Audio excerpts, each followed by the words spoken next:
Blog Talk Radio.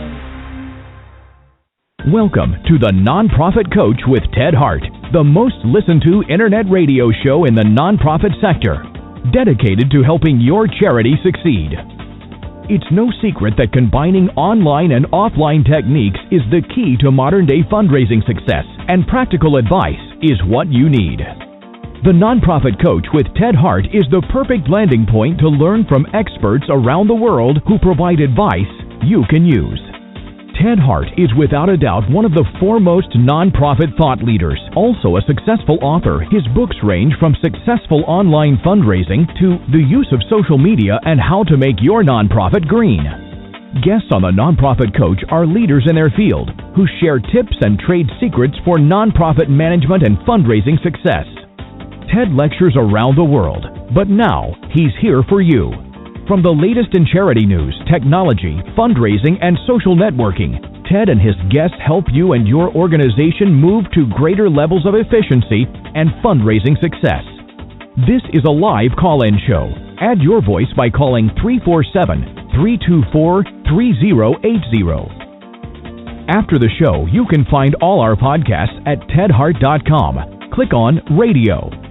Don't forget to dial 347-324-3080. Now, welcome the host of the Nonprofit Coach, Ted Hart.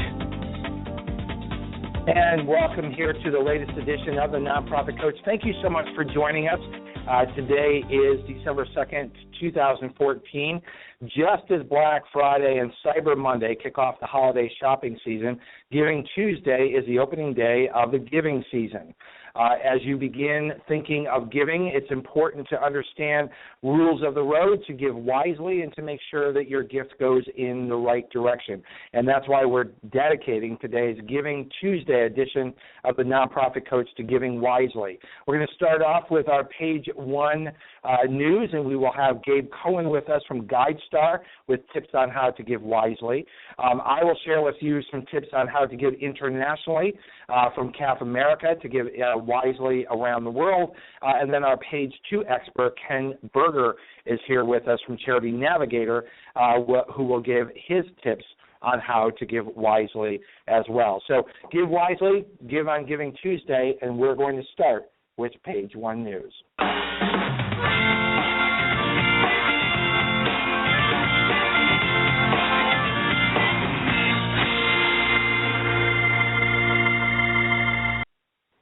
Just as the announcer mentioned, this is a live call-in show, so feel free to call at 347-324-3080. You can also ask questions over in the chat room. I see some folks over in the chat room. Feel free to ask questions there. And also you can email me at tedhart@tedhart.com. First up here on page one news is CAF America, CAFamerica.org. This is the organization I am honored to serve as CEO and is a leading expert in the United States for giving internationally.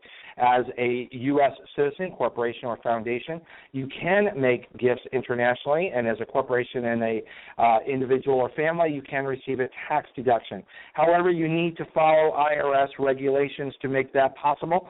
This is what CAF America has been doing for 22 years.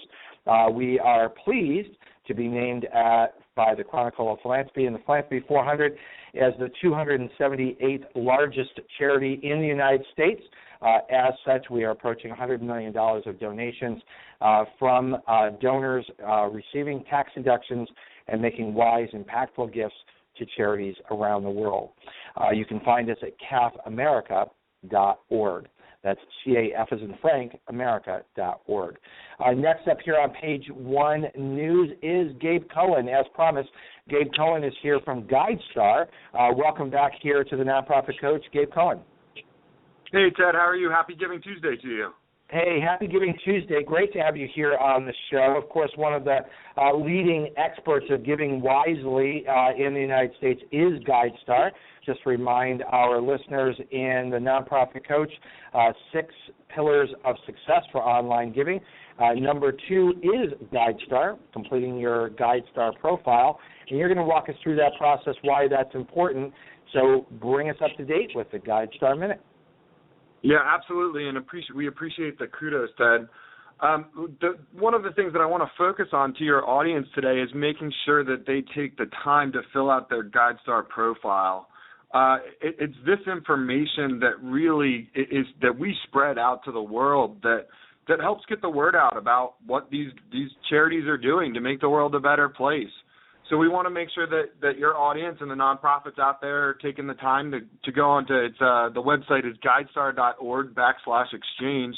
They can claim their profile there, update the information, and when they share their information with us, they get to use when they share enough information, they get to use the participation logos on their website and in any material that they choose to share with the world that they're joining us and being transparent. And that's one of the things that we really recommend that donors look for are those participation badges. And it's that information that actually populates the Amazon Smile system. And I know Lindsay talked about this in my place last week, but just in case your audience members aren't up to speed on what that is, it's Amazon's program where any person can go on and select a charity that has their information on Amazon Smile, and a portion of every purchase that they make is then donated by Amazon to that charity. And like I said, it's the GuideStar profile information that populates that Amazon Smile program. So we really do want to encourage that this Giving Tuesday, nonprofits take the time to go to guidestar.org/exchange to update their profile so that the information is as accurate and up to date as possible.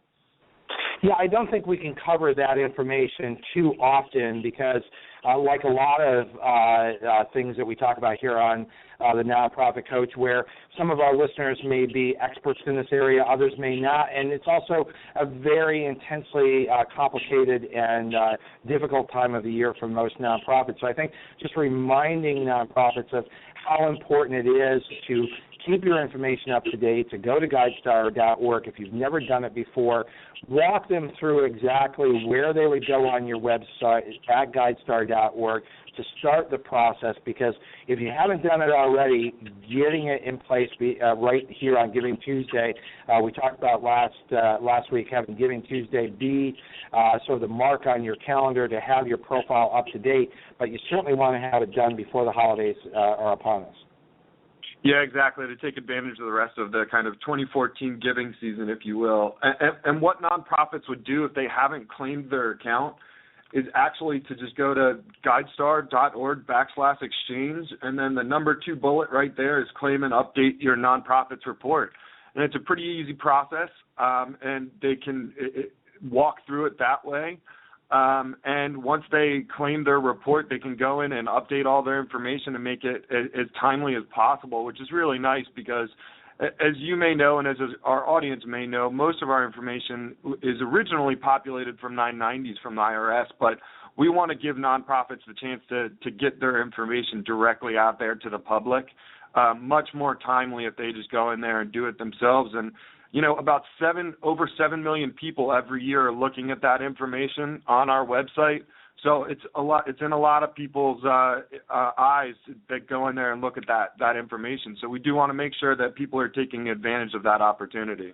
Yeah, I mean, it's undeniable how important GuideStar is to nonprofits. That's why we list it as the number 2 most important thing that GuideStar that charities can do to be successful online, right behind their own very smartly designed website and mobile service. So GuideStar is extremely important, and that's because of the traffic and the number of sites that you power, that it really is a smart one-stop shop to update information on GuideStar and have that information shared across several different platforms. And today, last couple of shows, we've been talking about the importance of having that information because it powers GuideStar Smile. But let's not lose sight of the importance of websites like Fidelity's Charitable Gift Fund. Yeah, absolutely. That's a really good point. Our information, you know, we have over 150 partners in some capacity, and we're getting that information out as loudly as we can. So we do want to make sure that we're getting the best and most up-to-date information out there on each and every nonprofit. Well, continue doing the important work that you do, and we appreciate you bringing important updates about your service and reminders to the listeners of the Nonprofit Coach. We really appreciate all of the updates that you've provided throughout this year as we're winding down on our live series for 2014. Gabe, we look forward to having you and GuideStar back in the new year. Thanks, Ted. Looking forward to joining you next year, and good luck to all the nonprofits out there on Giving Tuesday this year. You got it. Happy holidays and happy Giving Tuesday to everyone over at GuideStar. That's Gabe Cohen from GuideStar providing us with the GuideStar Minute. Because we have so much to cover with Charity Navigator and Giving Wisely and learning all about the process and changes and service at Charity Navigator, we're heading right on over to page 2.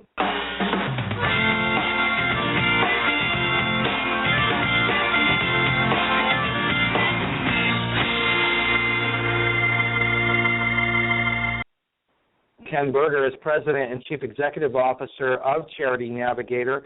He joins us again today as one of the most popular shows each year on the Nonprofit Coach is learning what is Charity Navigator, how can donors and charities who are listed on Charity Navigator successfully use that service. In 2008, Ken Berger joined Charity Navigator after almost 30 years' experience working in the charitable nonprofit sector. He has held leadership positions in a variety of human service and healthcare agencies, both large and small. He has a very important view of the world, and Charity Navigator, of course, provides important information to a subset of charities in the United States. Welcome back here, Ken Berger, to the Nonprofit Coach. Thanks for having me. Ken, it's always important for charities to understand what Charity Navigator is and what Charity Navigator is not. So why don't we start off with sort of that? What is Charity Navigator? What is the idea behind Charity Navigator? And what is that subset universe that you folks actually relate to in the charitable sector? Wow. Well, that's a lot there. Well, we're a website. We've been around for 12 years, and our mission is to be a guide to intelligent giving. So our primary audience are donors to charity. But we also see ourselves as increasingly as also being there to try to educate, advocate, and empower nonprofits to become more high-performing organizations, and to try to also foster that and be a catalyst for that in whatever way we can.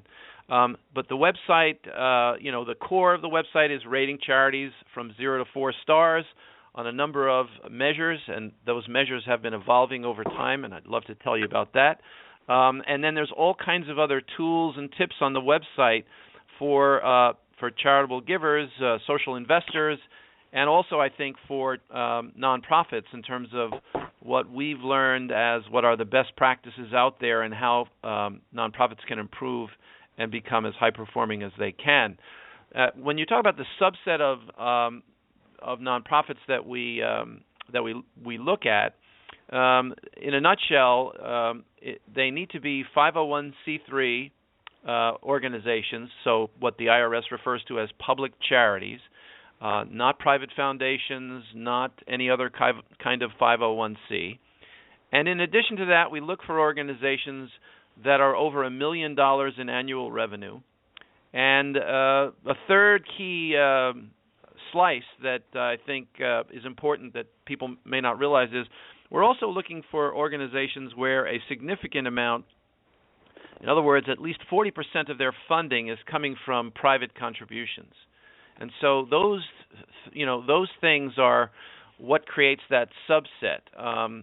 However, even within that subset, we're finding that the percent of private donations that are routed through those organizations that we evaluate are significant. In fact, currently it's more than half of all private contributions are made to the 8,000 out of 1 million public charities in this country. There's 1 million public charities. Of those 8,000 that we currently rate get over half, roughly 55% of all private contributions made in the United States each year, not including houses of worship. So we take that 100 billion and put it aside. So out of the 200 billion, roughly 110 billion is donated to those 8,000 organizations that we currently rate. And of that, I found it fascinating the last time you and I spoke. Right now, you're roughly at 8,000. I know that you're looking to expand, I think, to 10,000.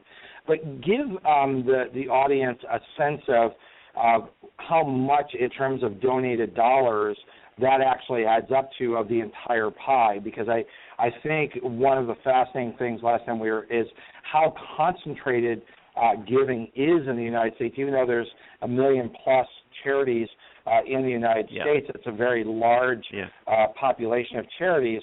Most of them are extremely small. Most of them are not rated by Charity Navigator, but there's a reason for that, in that how concentrated is giving in the United States?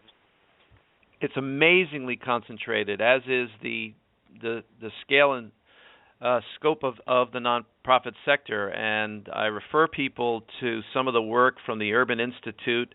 Their nonprofit almanac can be quite instructive in this, and it was an eye-opener for me. I didn't know this in 30 years of working in the sector, that I sometimes call it the Occupy charity problem. Just a quick sidebar, the Occupy Wall Street movement, the people there were upset and are upset, regardless of your political point of view, but the notion is that 43% of the nation's wealth is in the hands of 1% of Americans, and they're upset about that. And so, as a thought experiment, imagine if it was double that. Imagine if 86% of the nation's wealth was in the hands of 1% of the population. I think a lot more people would be upset. Well, that's the scenario in the nonprofit sector when it comes to 501c3s. 1% of the nonprofits in this country get about 86% of the of the money that goes into the sector each year, the overall money that goes into the sector. Now, obviously, that includes hospitals and universities and so forth, but there still is that trend. Even if you go by other cause areas, you still see a significant concentration in a very small number of organizations. So on the other end of the tail, the long tail of the nonprofit sector, almost half of all nonprofits in the United States are 50,000 or less. So they're minuscule. The only thing they have to do in terms of reporting is once every 3 years send a postcard or an email to the IRS to say, hey, we're still here. And that's it. And we're still not raising much money. So there's sort of two sides to that. We're still not raising much money, and we're still here. But I think for our viewers, this is important information for them to understand and for their boards of directors to understand that the pie that they're fundraising from is going to a relatively very small, as you said, 1% of the charities in the country are actually receiving, what was the number, 86% you said? Yes. 86% of the funds. So the rest of the fundraisers out there, the rest of the boards of directors, the charities out there that are seeking to raise funds that are not in that top 1%, are giving up 14% of the money that's being given. Exactly right. It's pretty stunning reality, and I think it also translates. And this is something where I think you actually play a very important role, because I think a lot of the discussions that happen in the Chronicle of Philanthropy and in other sort of thought leader kind of journals and things, it implicitly is often very much the thinking of what I would describe as the 1%. There's big organization thinking, and a lot of the ideas, a lot of the directions are framed in that way, almost assuming that everybody understands and is going to take it from that perspective, whereas I think everything I know about you and your show and what you try to do is to try to bring things down to a level where organizations of smaller size as well can find value from that. And I think it's a fundamental challenge that we face in the nonprofit sector. I could not agree more, and I think that it simply is not a reality that is discussed openly, or I fear not really understood within the nonprofit sector, because conference after conference, webinar, seminar, charities and fundraisers are out there looking for new and unique ways to raise money, to reach out to donors. And in fact, the top 1% of charities are already locking down about 86% of the money that is available and donated in this country. So if you're not with those charities, that steep climb that you feel every year, particularly here at year end, in meeting budget, growing organization, providing service to the neediest in this country, it looks even steeper when you realize that you are part of a vast pool of 99% of the charities in this country who are scratching, fighting, trying to get part of only 14% of the donations.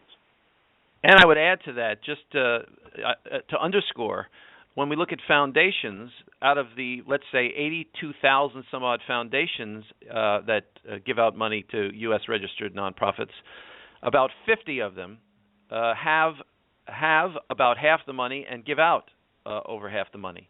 So again, it's the 1% of foundations that are often, are and who is most likely to successfully solicit and raise funds from them. It is, again, those larger organizations. And, it's not that they're not doing good work.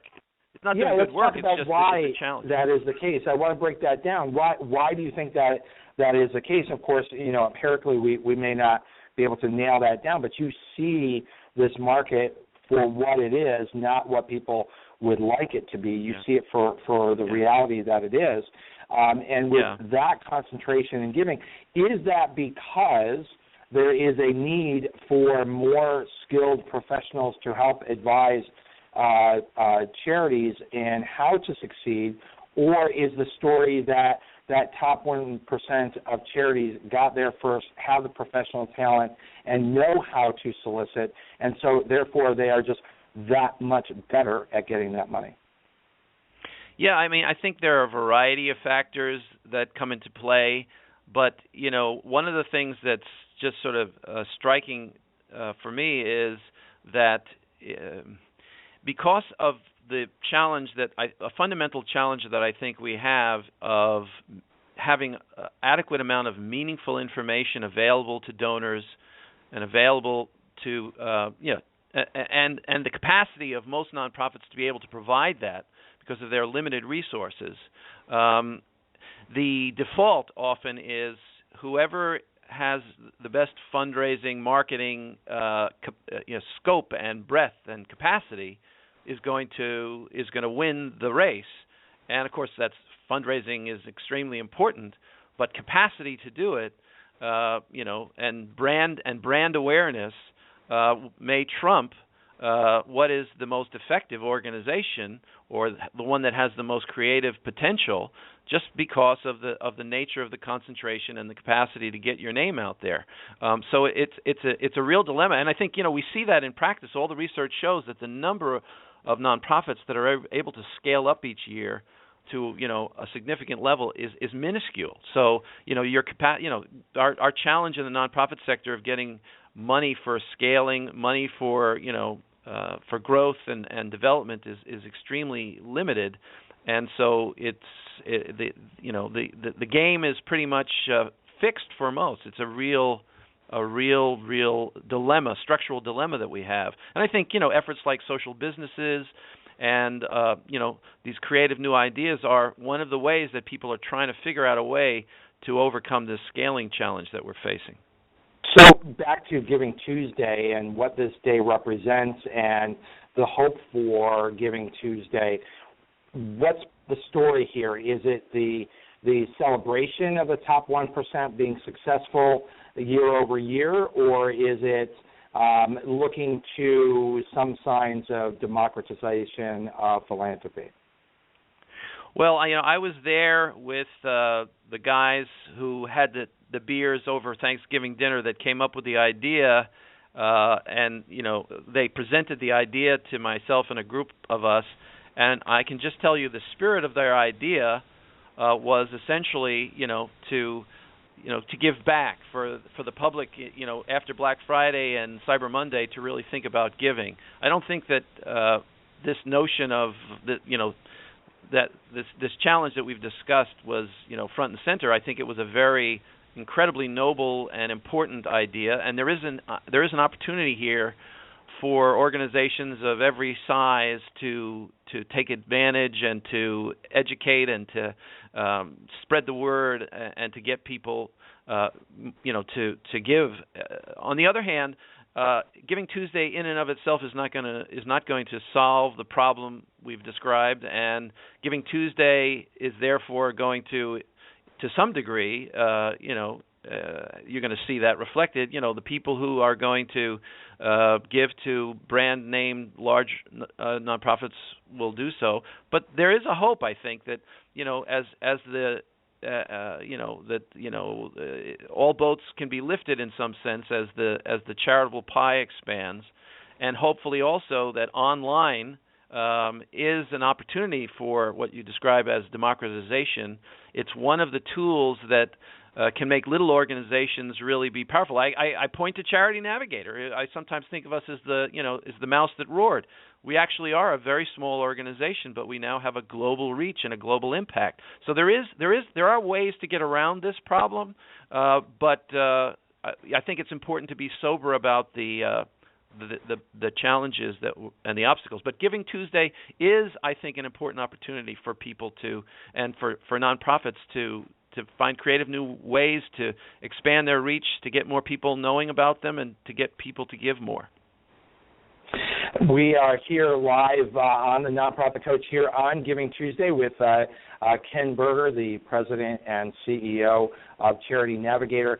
Ken, we're going to take a quick break here, and when we come back, I understand that Charity Navigator is working on expanding its rating methodology, and I want to talk more about that and make sure that our listeners understand if they are rated or not rated, what does it mean, how does Charity Navigator look at the charities that are rated, and we will be right back after this break.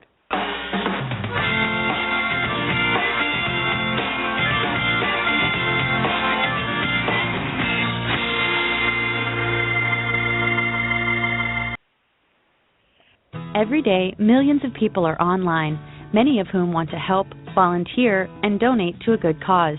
Nonprofit organizations can use many Google tools to reach potential donors around the world and raise more money. And as an approved nonprofit, it doesn't cost a thing. It's all free. Google Grants helps you promote your website with free advertising on Google.com through the AdWords program. With Google AdWords, you create ads and choose words or phrases related to your nonprofit organization. When people search on Google using one of your phrases, your ad will appear next to the Google search results under the Sponsored Links section. AdWords allows you to target certain geographic areas, dates, and times of day for your ads to appear.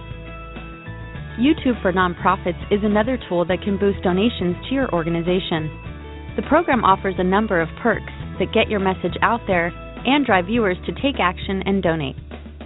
You can list your organization on YouTube's nonprofit channel and add call-to-action overlays on your videos to drive viewers to donate.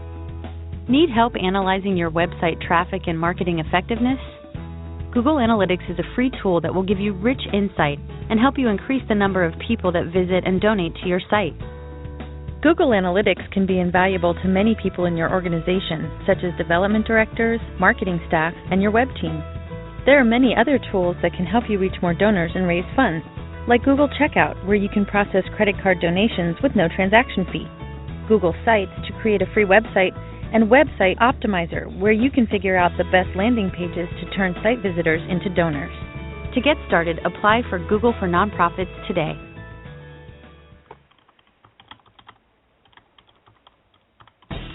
Remember, our podcasts and archives are always available 24 hours a day at tedhart.com. Click on Radio Links. If you're listening live today, the phone lines are open. Call in and ask a question by dialing 347-324-3080. Now, back to the Nonprofit Coach with Ted Hart. And we are live back here on the Nonprofit Coach. Just a programming note, next week, just as Ken Berger is always a top listener favorite here on the Nonprofit Coach. No one is higher rated here on the Nonprofit Coach than the annual appearance of Kay Sprinkle Grace.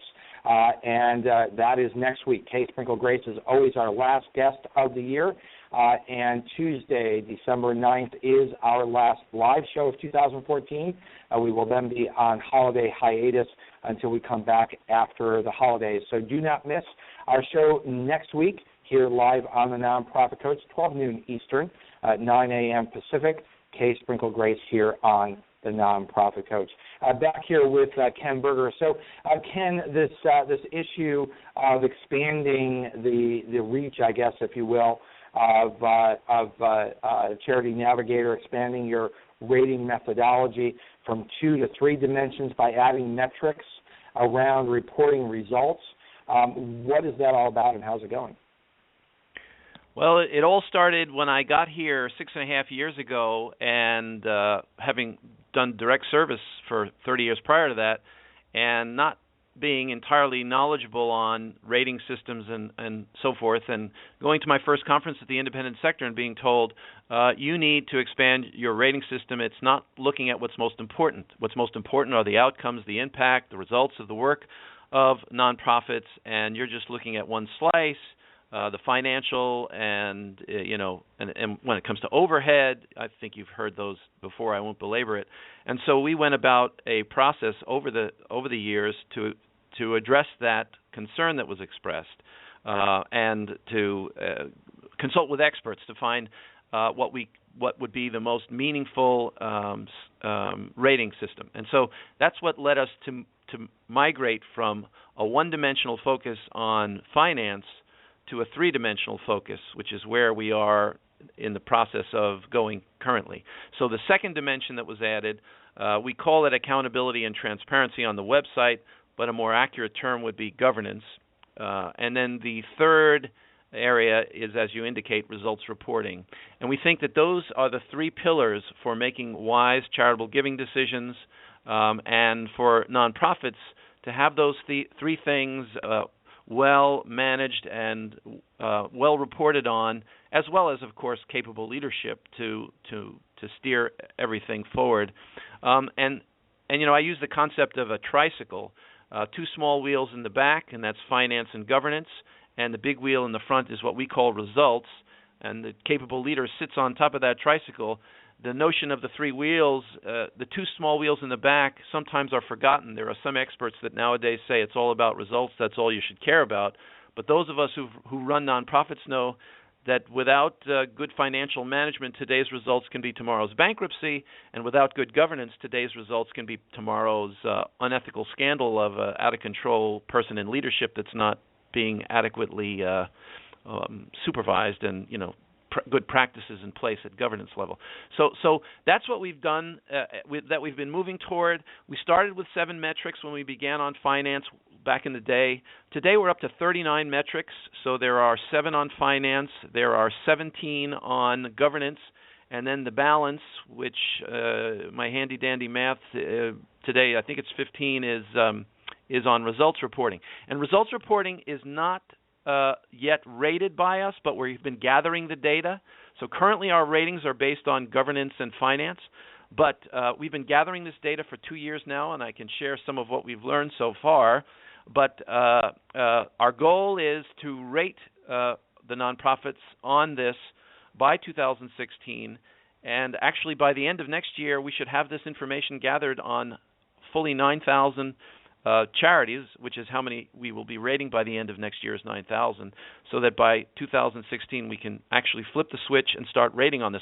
As we gather the data, we're posting it on the website so users can see the raw data of what charities are indicating they do or do not currently have, but it's not reflected in the ratings at this point. And there's a very important distinction between results reporting and what people may think we are doing. We are not measuring results where we're comparing one nonprofit to another and saying, oh, look, this one is doing better at the results, because there's a variety of reasons why. But one of the fundamental reasons is that there's just very little information out in the public domain currently on results. Most organizations aren't reporting on it for a variety of reasons. And also there's no agreed upon standards for it. So the benchmark we're using to ask for this reporting and to judge it is to say to a nonprofit, you tell us what you consider to be the right way to measure yourselves and how you go about doing it. And our standard is going to be, well, first of all, we're agnostic. So whether it's surveys of your beneficiaries or return on investment and randomized controlled trials or anything in between, our standard is simply, would this make common sense to a reasonable person? And, so we're really looking for organizations that are having measurement thinking and are adaptive learning organizations. That's what we're looking for to promote. So you could actually have bad results, but if you're publicly reporting on them, thoughtful about it, and in the second year you adapt if you're not doing so well, you could still do well within the context of the ratings we're planning to do. And finally, this last reference on the tricycle, we are thinking about, hoping that when we add results reporting to our ratings, that will be the most significant part of the rating. That will be, half of the rating perhaps. We're not sure yet. We're going to have to run the data. It may vary by cause area. Arts organizations, we may not be able to rate them at all on this if there's no current reporting whatsoever on this. So there's a lot of moving parts to this, but we've learned a lot already, and we are really excited about what we're doing, and we're getting more support from our users than ever before. So they're clearly interested in this and seeing the importance of it.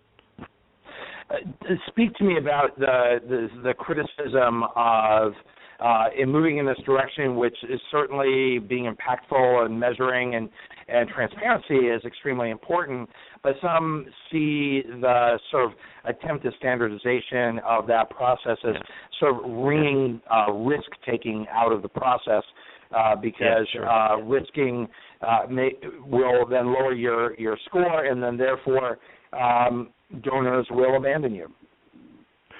Let me answer that just with a sidebar comment first, and this is in the old damned if you do, damned if you don't world. When I came to Charity Navigator, many of the nonprofit leaders and thought leaders said, unless you're not measuring what matters most, you're not considering what matters most, without results, you could do more harm than good just focusing on finance and on overhead and so forth. We took that seriously. So now here we are, six some odd years later, and there are plenty of people that are behind us, but there are some that are saying it's too complicated, you're going to dumb things down, you can't possibly measure this, a whole litany of these sort of things.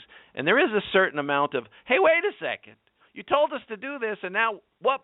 But that's not to minimize the criticism, and that's not to say that we don't take it seriously. I think that if you look specifically, I think a lot of this is misunderstanding. I think that if people look at our concept note, if they look at what we're planning to do here, and the level at which we're trying to do it, where we're asking each organization to tell their own story, to tell us, to empower the organization themselves to describe it, and we're just looking for it to be reasonable and commonsensical. When you put it within that context, I think a lot of the concerns and worries can melt away.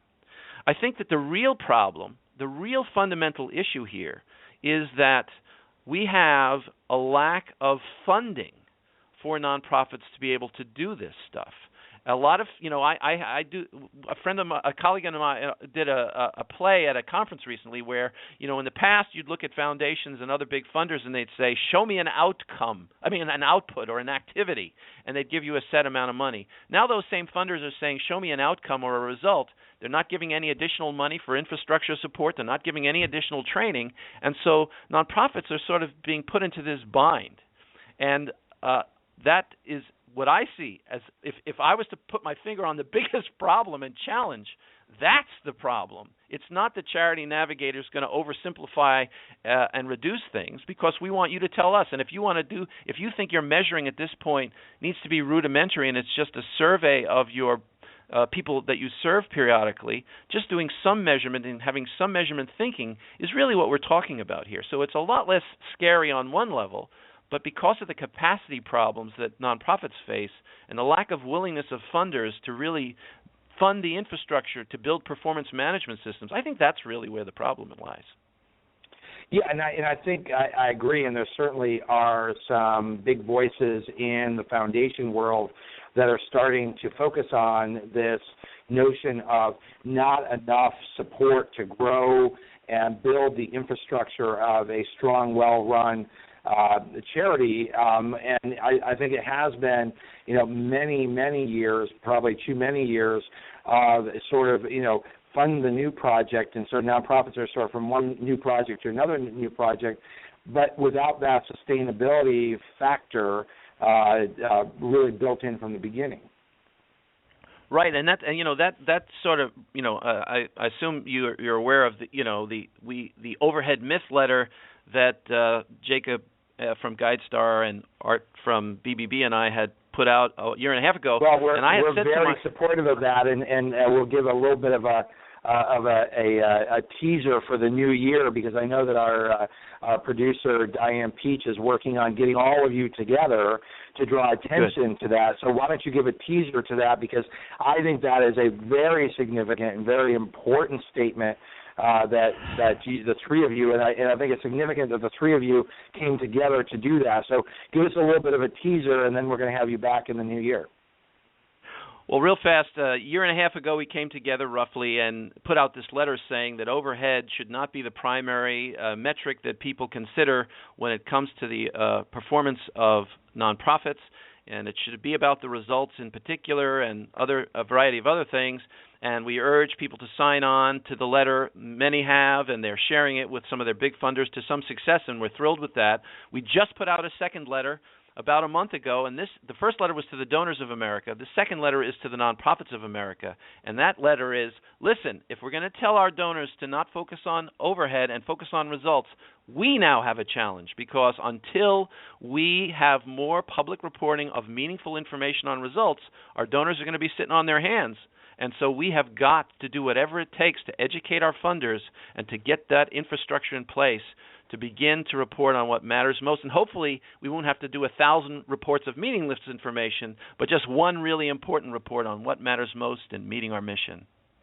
Well, it's a statement that I think is way overdue. We've talked about that on the Nonprofit Coach for years, this myth that somehow an organization can be well run with strong accounting and strong leadership, strong infrastructure, and yet spend no money on administrative support. Right, but remember, it's a two-step. It's a two-step, because for a donor, if we just say, don't get so hung up on overhead, we have to give them something in its place. And we all, I think, most experts agree, the thing that needs to be the replacement, the most important, the big wheel, is results. But our dilemma right now is we're in this twilight state where most nonprofits don't have the capacity to do that. And so donors are sort of looking around for, well, what is the metric that we need to use? And most nonprofits are saying, we want to give it to you, but the funders aren't funding us for the infrastructure to provide it. And so we're in a very dangerous place, I think. We really have to do whatever it takes to make these new metrics percolate and get out there so that we can really take this to the next level. But So a terrific plug to the show that I know we're working on, and we will announce the date. But to get the three of you together to talk about the significance of that is extremely important. So let's bring this back to, again, features and utilization of Charity Navigator.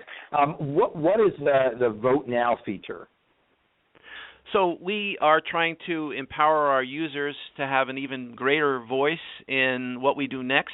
And so we now have every U.S. registered nonprofit on our website.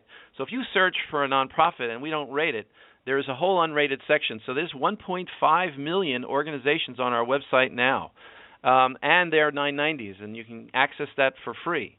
But the point, as far back as they go. But as far as the Vote Now feature, so if you search for a charity and it's not rated by us, you'll go to this page, and if it's eligible, so we do some pre-screening, those that are under $1 million, those that are not 501c3s, etc.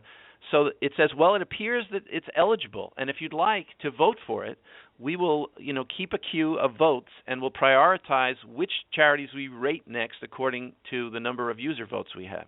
And we've been doing that for a number of months now, and we've gotten quite a few votes, and it really has helped drive some of the selections we've made of the next charities to rate. Well, that's I think an important innovation in terms of, again, going back to sort of the democratization of philanthropy and providing opportunities for, and I want to make it very clear that in no way is the nonprofit coach in the business of sort of bashing the top 1% of charities. Their work is important, and the concentration, I don't think it's there's anything sinister. I think it is a flight to quality. I think there's a lot of factors to this, as we said. It's a flight to quality. It's a flight to comfort. And a lot of the larger charities sort of professionalized their fundraising approach earlier than the last decade or two, which is really where we've seen the professionalization of philanthropic development, the expansion of programs like CFRE, the availability of programs like GuideStar and Charity Navigator and others. So I think, my hope is that, while I don't wish, those charities to go without, I don't think there's any concern that they will go without, but my hope is that we will see the 14% expanding, the 99% getting a larger share, and that being driven by well-informed philanthropists, both large and small, who are looking at innovation, who are looking at a variety of different charitable activities that they can become part of. So I think, I view it as more of an opportunity to grow and expand philanthropic opportunities for philanthropists than necessarily saying, well, the 1% shouldn't get this, or, woe is the 99%. I think it is today, it is the timing. I think that if we're 10 years from now and we look back on this and we see that 14% is less, 14% is not expanded, that we're not looking at maybe 25% of the philanthropic support in the U.S. Going to that 99%, that there is not, in fact, democratization of philanthropy. I think all of what we have been working for over the last couple of decades has to be seen, as not necessarily a failure, but it necessarily does have to ask the question, what has all of this been for? If, in fact, 1% of the charities are still receiving the lion's share, you then have to ask how much money is being spent to chase after that other 14%. Can I just add to that? I certainly agree, and I did not mean to in any way imply anything sinister by those larger organizations. However, I would just add two cautionary notes. One is there are some scoundrels and thieves and some sinister actors out there at all scales of organizations, some very large. They may not be large necessarily because they've been so wonderful. Some of them are quite lousy and quite unethical. But again, it's not about the size of the organization that determines that. It's the character, I think, of the individuals in leadership. But the other thing that I would say is that my hope for democratization and my hope for changing the whole dynamics of the system is all about meaningful information, and that I believe that if there is more meaningful information on the most important benchmark of all, which is the results of the work, if that becomes commonplace, then I think the ability of smaller, mid-sized, innovative organizations to step up and scale up will be much increased, and that handful of unethical or poor-performing organizations of whatever their size will be less likely to prevail, because sunlight as the best disinfectant and meaningful information as the most powerful tool, I think is our real hope for the future to change the system.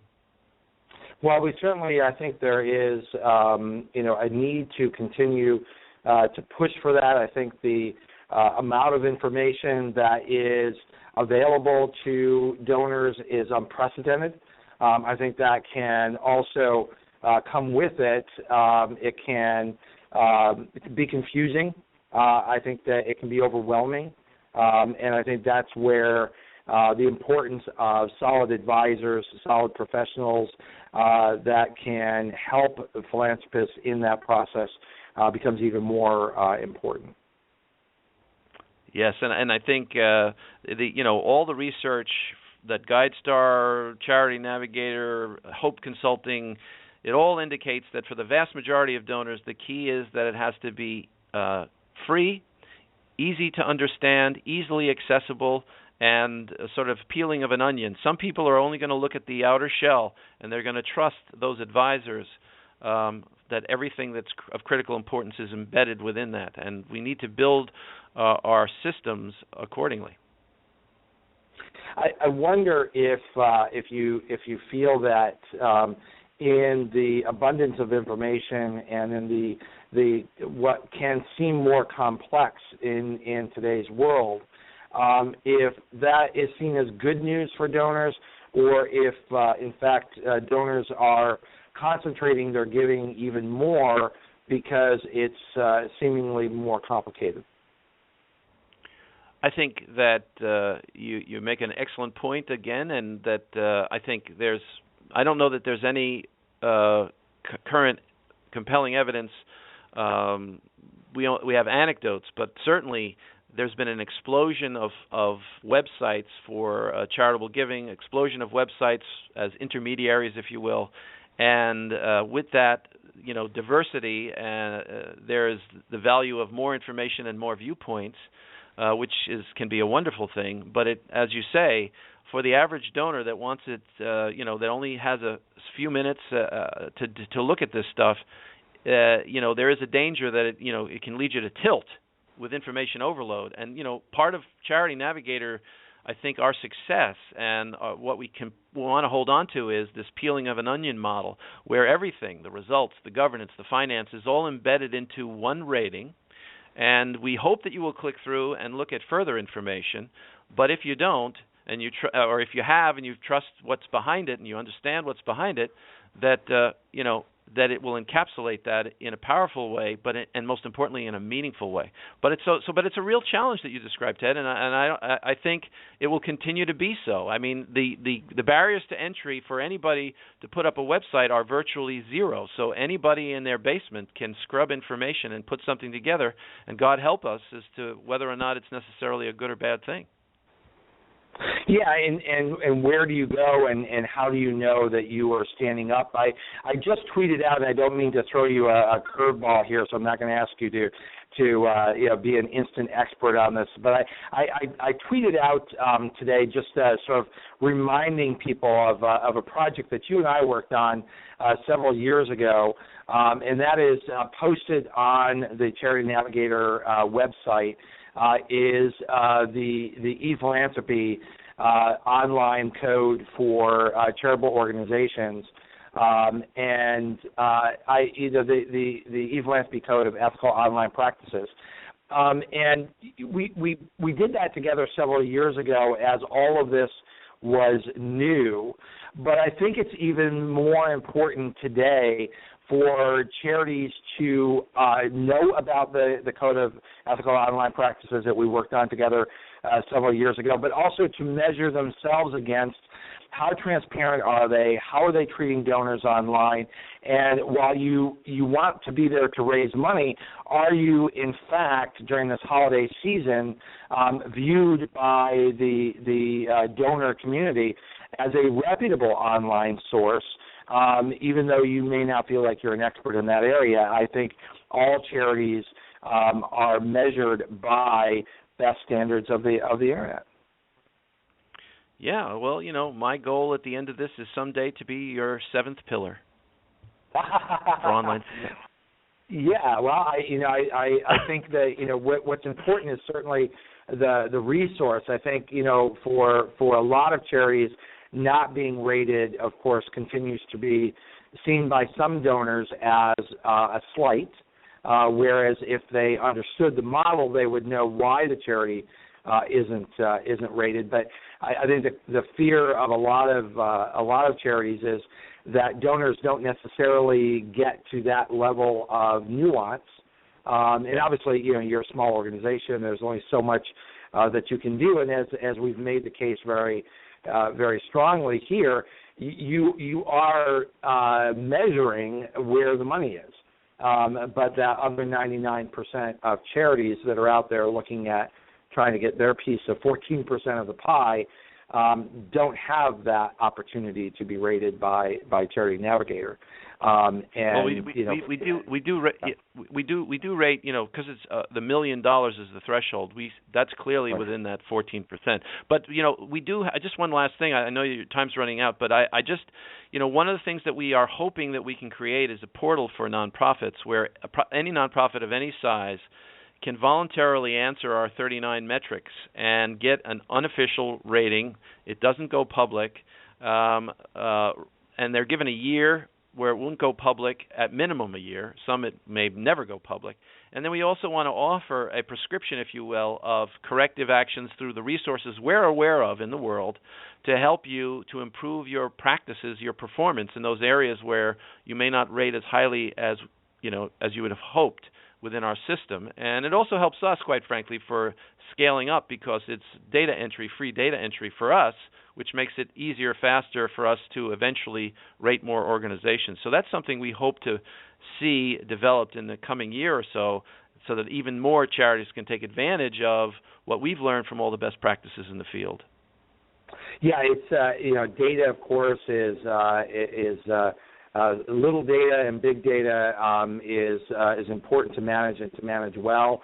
So I think everything that can be done to expand the availability of that model on Charity Navigator to a broader section of charities helps, at least in the theory that donors can go and find any charity of their choice rather than saying, well, these are the only ones that are rated, so obviously these are the only good charities, which again further concentrates the giving at the top. So not a criticism. It is what it is, and there's only so much that you can do. And I think anyone would look at where would you start? You've got to start where the big money is, and that's certainly where Charity Navigator is focused. And so getting that right and making sure that finding the charlatans and the problems within that top 1%, I think is extremely important, and I know that's a work that you do. We've only got 2 minutes left, so I want to ask you to wrap up Giving Tuesday, wrap up your message, and make sure that my listeners know how they can reach you. Well, our website is charitynavigator.org, and I also have a personal website, kenscommentary.org, and where I talk about some of these issues. And we are all about trying to do the best we can to drive more money to the best nonprofits out there, and we think we're influencing tens of billions of dollars at this point. We would love to rate every charity in America someday, and it's a visionary goal for us. But, we are big believers in the charitable sector. We think of ourselves as critical friends in a good way to the sector to help promote the sector and trust in the sector. And we think that in this age of technology, sites like ours are going to be all the more important, and we hope that our relationship with all the nonprofits out there is as positive and collaborative as possible. And please reach out to us if you have questions or concerns, if you're rated, as well as if you're not. We really want to be a partner in this effort with you. Well, Ken, you have been an important voice of quality in the nonprofit sector. I think it's extremely important that people know what the rating system is, and as you work to democratize that and make it more available, I think that becomes part of the overall solution. This is Giving Tuesday. We want to thank you for joining us. I remind you that our final live show of the Nonprofit Coach for 2014 is the Kay Sprinkle Grace show next week, Tuesday, at 12 noon Eastern, 9 a.m. Pacific. Ken, thank you for joining us, and happy Giving Tuesday. Same to you. Thanks so much. You've been listening to the Nonprofit Coach Radio Show with Ted Hart. Tell all your friends to check out our production schedule and download our iPod and iPad-friendly podcast at tedhart.com. Thanks for listening to the Nonprofit Coach.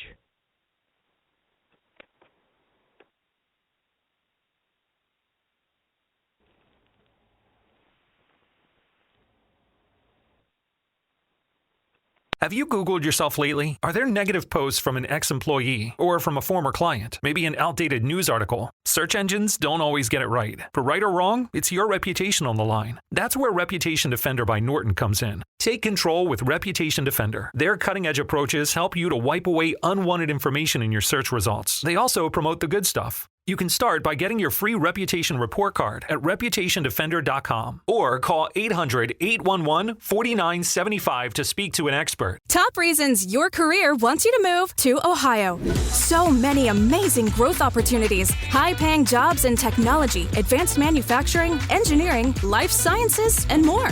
You'll soar to new heights, just like the Wright brothers, John Glenn, even Neil Armstrong. Their careers all took off in Ohio, and yours can too. A job that can take you further, and a place you can't wait to come home to. Have it all in the heart of it all. Launch your search at callohiohome.com.